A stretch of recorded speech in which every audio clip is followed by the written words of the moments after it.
Assalamualaikum warahmatullahi wabarakatuh.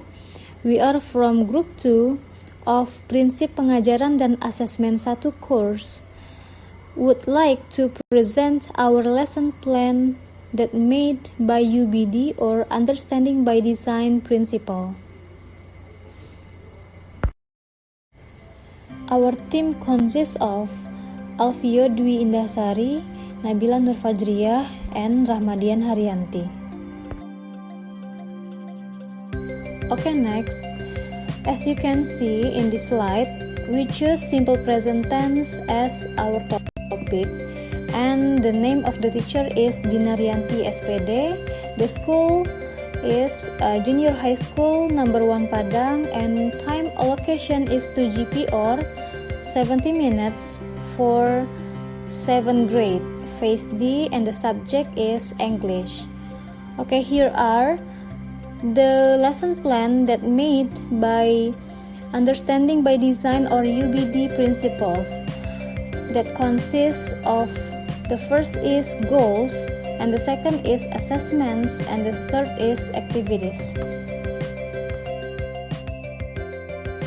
Next, learning outcomes. Menyimak berbicara. By the end of phase D, students use English to interact and exchange ideas, experiences, interests, opinions, and views with teachers, peers, and others in an increasing variety of familiar, formal, and informal contexts.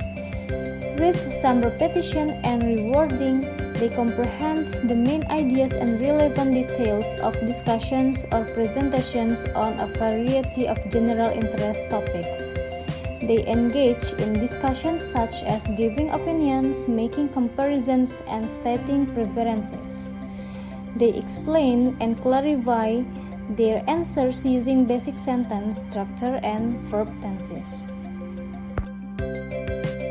Okay, next, we go on to the learning goals. There are 3 learning goals.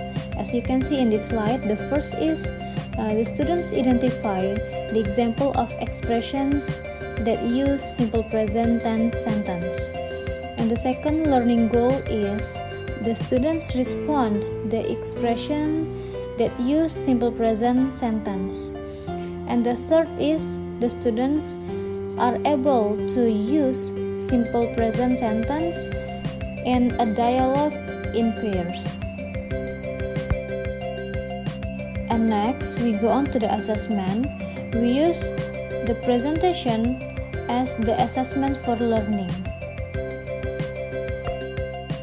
The next is learning approach. We use constructivism.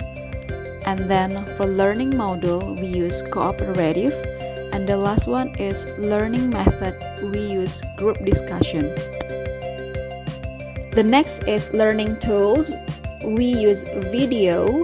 Here is the attachment of the link, and then we also use audio, and here is the attachment of the link, and the last one is a poster. As we can see beside this slide, the simple present story. The next is learning activities.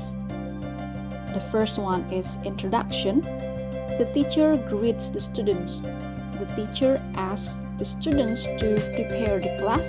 The teacher checks students' attendance and asks their condition. Main activity. The first is the teacher gives triggered questions such as, what do you do every day? What time do you usually help your mother? What time do you play with your friends? How many times do you eat in a day? And do you do the activities you mentioned repeatedly? The second one, the teacher delivers the learning objectives that day. The third one, the teacher groups the students based on their learning style, audio, audiovisual, and visual. The fourth one, the teacher shares the learning tools to each group that has been assigned. The last one is the teacher instructs the students to identify simple present sentences in each tool. 6.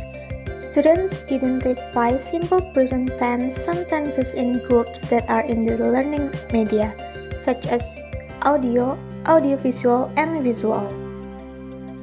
7. Students present the result of identifying simple present tense sentences in the teaching media. A. The teacher reviews the result of the identification of simple present tense sentences that have been presented by the students. 9. The teacher asks the students in pairs to create a simple dialogue of daily conversation that use simple present tense sentences. 10. Students present in front of the class in pairs the dialogue of daily conversation that use simple present tense sentences. Then, in the closing session, there are 3 steps. First, the teacher and students together summarize the learning that day. Secondly, the teacher gives feedback on what the students have said. Lastly, the teacher ends the learning with prayer. Okay, that's all from our group. Thank you.